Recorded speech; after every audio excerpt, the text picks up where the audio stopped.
is 7:30 on this Thursday, August 22nd. Welcome to Breakfast with Bridgett, live streaming on News 6 Plus for your smart TV and clickorlando.com. I'm Bridgett Ellison. Glad to have you with us on what I call Friday Junior, because we're making our way through the week. And today we have a lot to get to. We have some interesting weather stories to talk about with Chief Meteorologist Candace Campos.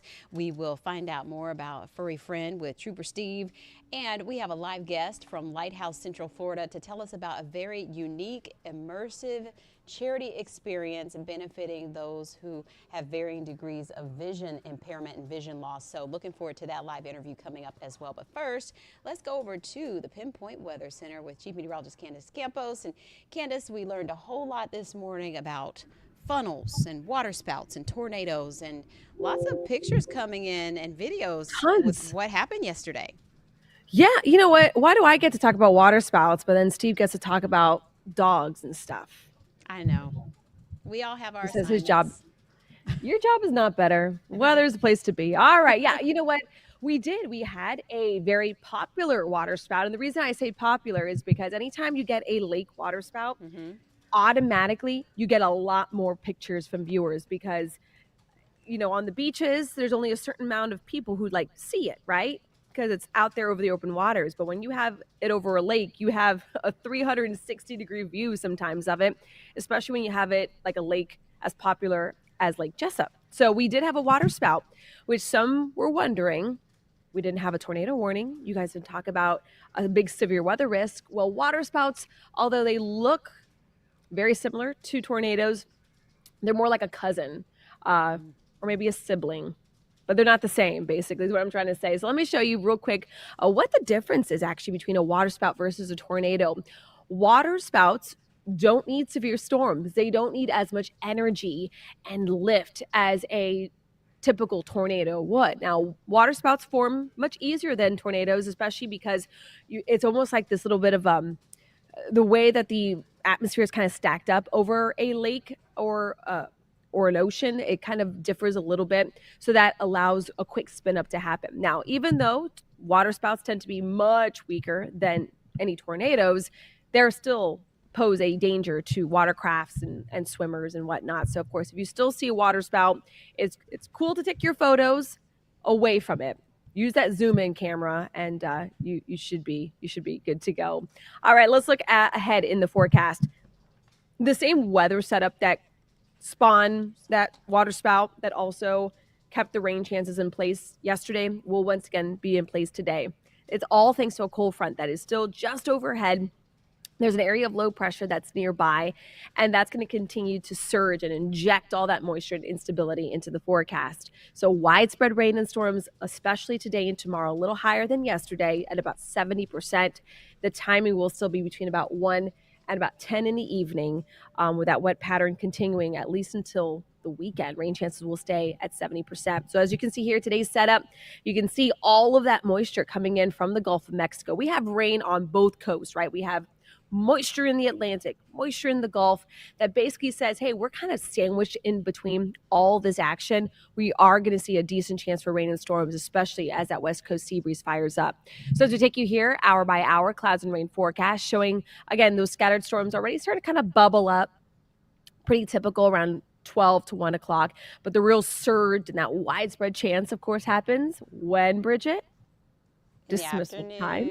Yes, hello. I mean, look at that. We're talking heavy rain, the purples and the reds and the yellows indicating that moderate to heavy torrential downpours at times. But when we are also talking about the potential for some isolated flooding, areas like Melbourne, Brevard County saw a lot of rain yesterday. So if we add to that, which is certainly a guarantee today, just do be aware that it could cause some of that short-term nuisance flooding in the forecast along some of our roadways. But 5, 6 o'clock, we will still have rock and thunderstorms. And then by about 8, as the sun goes down, most of the activity should taper off. Models are holding on to some residual rain lingering across our western zones. Then we'll be dry overnight. And then guess what? Friday, the same thing happens. At what time, Bridgett? In the afternoon. 3 o'clock in the afternoon for those afternoon dismissal time. So again, the only difference between today and tomorrow's rain chances will be they might be a little further inland on Friday versus more east today. really, at the end of the day, though, there's still going to be so much moisture. It really won't take much to create some rain and some storms, and then we'll have more of the same come Saturday and Sunday. So your rain chances look like this for today, upwards of about 70 to 80%. Now, our severe weather risk is low. But like I mentioned in the beginning, we will still have that risk of some water spouts, some flooding, a moderate chance for that. But the highest threat will be the lightning, the heavy rain, the gusty winds. Winds could be picking up to about 40 to 45, even 50 miles per hour. So here's what your afternoon forecast looks like. We're still good to go if you want to head to the parks, you want to take that walk outside, you want to run some errands without having to deal with the rain. Now until about 1 o'clock will be your best bet. After that, though, making sure you have your pinpoint weather app handy. We'll be sending those notifications as rain and storms will be nearing you and where you are currently at. And then as your results to your full 7-day forecast, those rain chances still staying high. We're up to 70% until further notice, Bridgett. All right. Well, yes. We need it. We do. At the end of the day, we certainly need the rain. We had a little bit of a lull in some of the rain chances. Weren't as widespread. So some areas are doing a little better than others, but, Steve and I were talking about it. Our grass is a little extra crunchy over the last couple of days. Yeah, the kids get excited. Maybe they can break out some of their rain gear. So it's funny because Sienna just put on her sister's hand-me-down rain boots. She's like, Mom, if I don't use these, I'm going to grow out of them. And I'm like, you're right. You're right. But today's picture day, so you're not wearing the clunky rain boots. Maybe tomorrow. That'll be it for another day. Yes, I look forward to the update on all of that. Okay. Thanks, Candace. Sure. All right. And so Trooper Steve had a nice assignment yesterday, meeting a lovely, sweet girl named Sky. And so he's back with us this morning more on how that went. And she was so sweet. We had some video on this morning, too.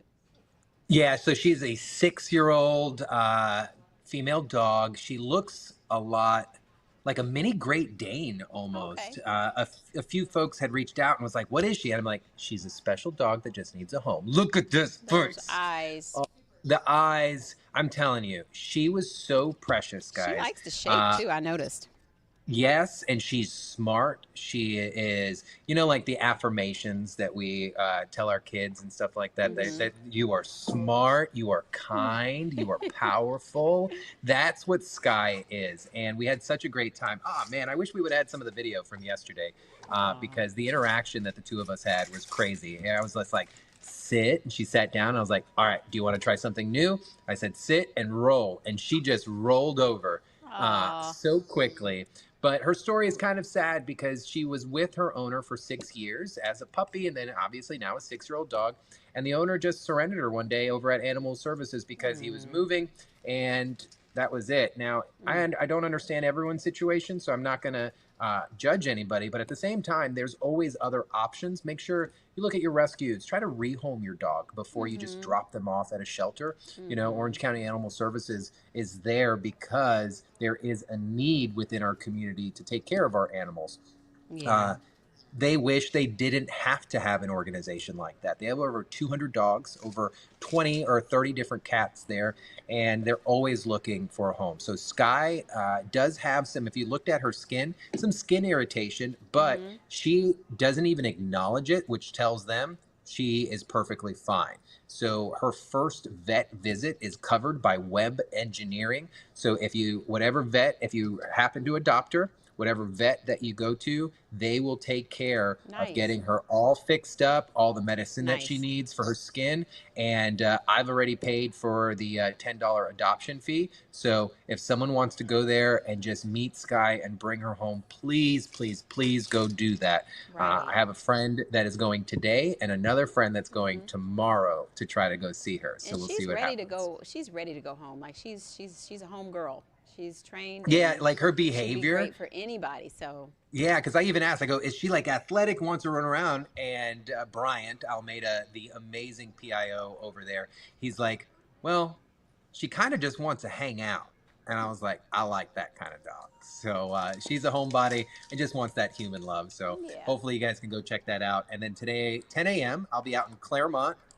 And I'm going to have Chief Broadway with the Claremont Police Department there. He's the first African-American police chief that has ever served over at the Claremont Police Department. So I want to talk to him. And he's also highly involved with so many charities throughout Central Florida, whether it's Special Olympics, whether it's the Concerns of Police Survivors organization. And ever since he's been there, the Claremont Police Department has really taken an advance in technology. So he's going to join me today at 10 a.m. in Results One for an awesome conversation. And him and I have spoke before, but we've never met in person. So I'm really excited to have him in the truck with me. Well, that's good. And you had a little bit of craziness happen right before the end of the show this morning. So what's the latest with the roads? Latest on that, we'll take you to the traffic map. Some good news. That intersection has been cleared. So that eastbound delay at Cimarron Boulevard 436 at Bear Lake has been reopened. There is a small eastbound delay. So it was a Seminole County patrol vehicle that got struck, overturned, and the deputy was transported. The deputy is totally okay. They were sent for precautionary reasons. You know, you get into a crash, all that equipment goes flying all over the place. The vest and stuff can cause some issues. So they just wanted to make sure the deputy was going to be okay, and they are going to be fine. So is the other driver. They were not transported. Outside of that, our morning commute is about average on a Thursday. Those westbound delays, pretty serious over in Lake Mary area. And then, of course, further east out in Deltona, we're slowing down this morning out there. I don't know why this keeps happening. It's almost getting me to think I need to go out and see what is taking place out there to cause that in the morning. 192 Kissimmee, we are routinely up to speed. Pleasant Hill, you are backed up. But outside of that, 417 looking beautiful this morning. That was the only major crash that we had that really could slow us down. I can just only hope that the rest of the morning kind of goes smooth. All right. Sounds good. So we'll see you in Claremont a little bit later this morning. Yes, ma'am. I'll see you later. All right. Thanks, Trooper Steve.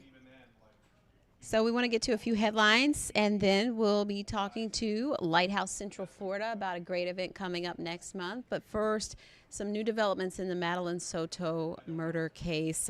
We are getting newly released evidence, including some interviews from investigators, and this dates back to, of course, the investigation into her disappearance in February, and then eventually, unfortunately, the discovery of her body. So News 6's Mark Lehman has more about this new evidence, including 911 calls. In newly released evidence, we're learning more about how the investigation unfolded into the disappearance of 13-year-old Madeline Soto on February 26th. And do you need police, fire, or medical? Police, possibly. I'm reporting a missing child. At 4:43 p.m., an unidentified acquaintance called 911 on behalf of Soto's mother. She then called back about a half hour later. She's been missing since 8 a.m., so we want to get everything done as soon as possible to try to find her. I understand. More than 2 hours after that, at 7:21 p.m., a different acquaintance called 911. We have a missing child since this morning. We already called 3 times, and the police didn't show up yet. Deputies responded nearly 3 hours after the first call and began questioning Soto's mother and the mother's boyfriend, Stephen Stearns. He claimed to have dropped Soto off on the way to school that morning, which the mother spoke about with deputies. I also messaged her teacher, and he looked at her entire attendance today and saw that she was completely not at school today either. Okay. So she never made it. Detectives later learned Soto was already dead before she was first reported missing. Stearns would later be arrested and charged with the teen's murder. And so we'll be following all the latest developments in that release. Also, want to tell you about a great way you can support back to school, a gift for teaching. We have a phone bank coming up later today here at News 6, and you can really help get results for students in need and teachers who are trying to help those students this school year. News 6's Ezzy Castro explains more details. Every dollar today that's donated will actually be able to provide up to $20 worth of school supplies because of generous funders who have committed to matching donations today. Angela Garcia is the Vice President of Development and Marketing and says this will give the community a chance to donate with just a simple phone call. Last year, we raised more than $61,000 to help teachers and students. More than 70% of schools here in Central Florida are considered high need. And so you think about the hundreds of thousands of students that impacts. Earlier this summer, with the help of volunteers, 21,000 backpacks were stuffed with school supplies and were later delivered to more than 140 schools in Orange and Osceola counties. But despite that big project, the work isn't over because teachers and students are in need all year around. So our goal is to raise $30,000, which would allow us to provide $600,000 worth of school supplies, which is pretty amazing. So that's how you get bang for your buck and really help make a difference with these kids and making sure they're ready for school and can be successful and have everything they need to feel prepared. So the volunteers will be standing by the phones, and they'll be there until 7 o'clock. So that's noon until 7. And you can also go to clickorlando.com/gift-for-teaching. And so just follow along with us this afternoon and, call in, and every little bit helps. So we hope you can get involved. We're going to take a quick break. We'll be back with Lighthouse Central Florida to talk about a special breakfast benefit that is coming up in September.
Welcome back here on Breakfast with Bridgett, live streaming on News 6 Plus and clickorlando.com. We're happy to have a special guest with us this morning to talk about a benefit experience coming up next month. Lighthouse Central Florida is raising money to provide vision screenings and rehab services for people in Orange, Seminole, and Osceola counties with varying degrees of vision loss and impairment. With me this morning, Kyle Johnson, the CEO of Lighthouse Central Florida. Good morning, Kyle.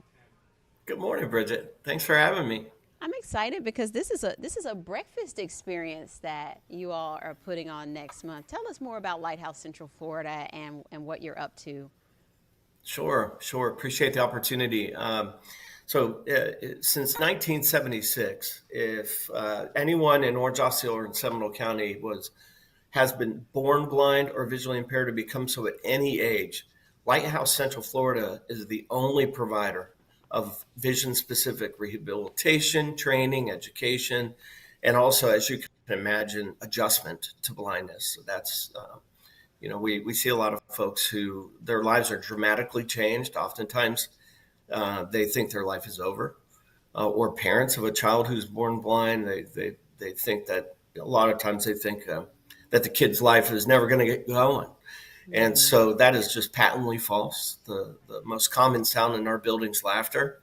And we see transformational change every day. And we love doing it. And we're the only shop in town doing it. So it's pretty important that we continue on. How do people find you? How do you end up connecting with people in need?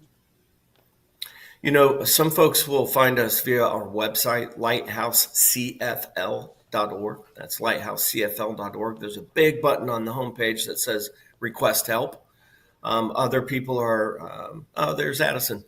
Other people are referred by their physician, or, a lot of times, honestly, we've had people say, well, no one told me about Lighthouse, but my bus driver did, or my sister found you. So it comes in all sorts of ways. And it really is the difference between living a life of sort of, I can't, I'm blind, you have to help me, versus that seed of I can being either grown or restored in that person, and them being able to pursue.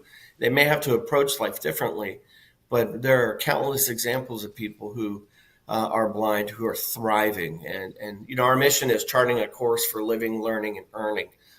with vision loss. What that isn't is getting by with vision loss or surviving with vision loss. It's about thriving with vision loss. Mm-hmm. And so I see various activities happening there, and this fundraiser event, this benefit that you're having, raising our sights. This is a very unique thing. This is more than just raising money. This is meant to be an experience for people to understand who they're helping and what goes into a lot of what you're about at Lighthouse. It sure is. It's going to be the first of its kind, actually, for us, where, we've done breakfast fundraisers in the past. There's no cost to attend. September 13th at 8:30 a.m. at the Orlando Sheridan North, right off of I-4. Easy to get to, plenty of parking. But it will be an immersive, experiential morning for us, for all of our guests, where you really get to experience some of the things that our friends and colleagues who are blind experience every day, and it's just a sample. But it's going to be incredibly inspiring.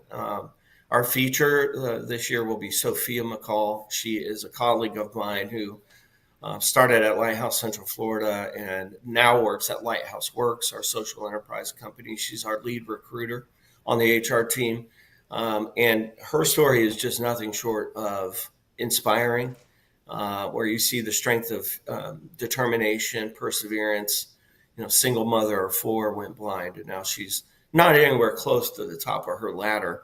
But we have a beautiful video produced detailing her journey, and she'll also be there too to address the guests and welcome everyone.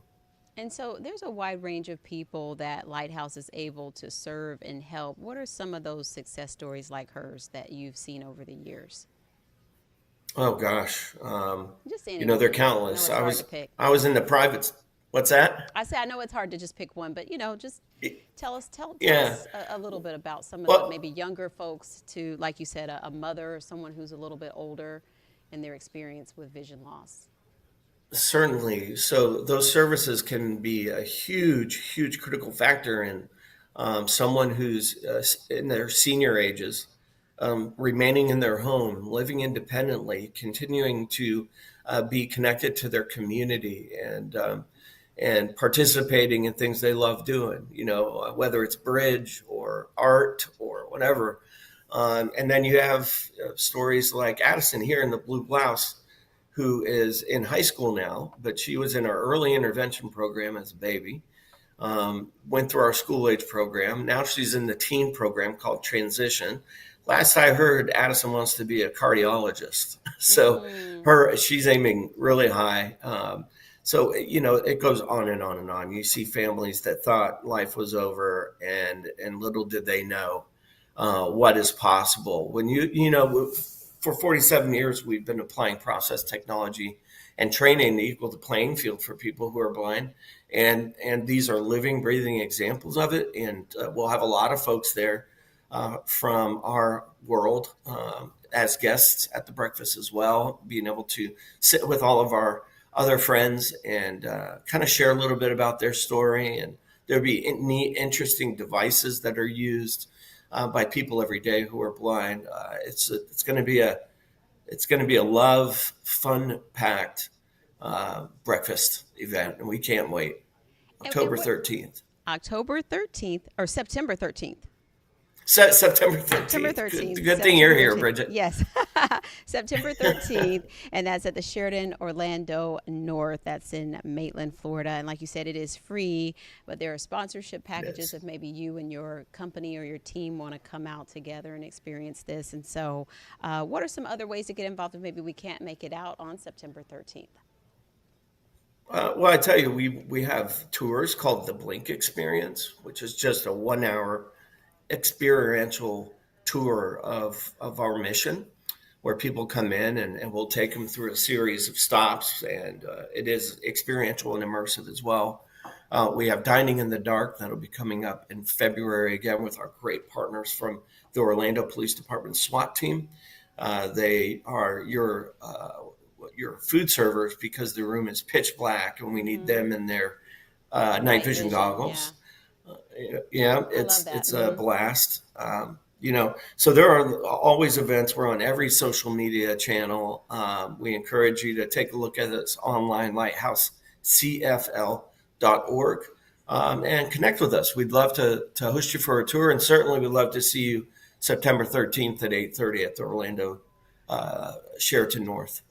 All right. Well, we are looking forward to that. And Kyle, thanks for being with us and sharing more about Lighthouse, Central Florida. And we'll be sure to pass along all the information online as well. Thanks for being with us. Thank you, Bridget. Appreciate it. Yeah. Have a great morning. You too. Thanks. Thanks.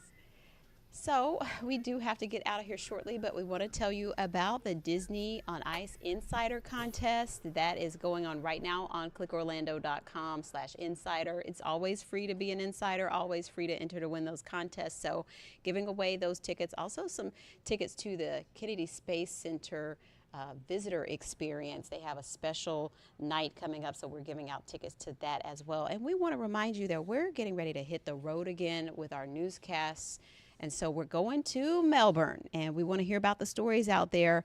And so we need your help. Go to clickorlando.com/hitstheroad. Tell us about things that need attention. Tell us about people and places and things that deserve a shout out. We want to hear from you. And again, that's clickorlando.com/hitstheroad. That's going to do it for this edition of Breakfast. And I'll see you for lunch at noon on WKMG News 6 at noon. And tomorrow back here for a Finally Friday edition of Breakfast with Bridgett. Have a great day.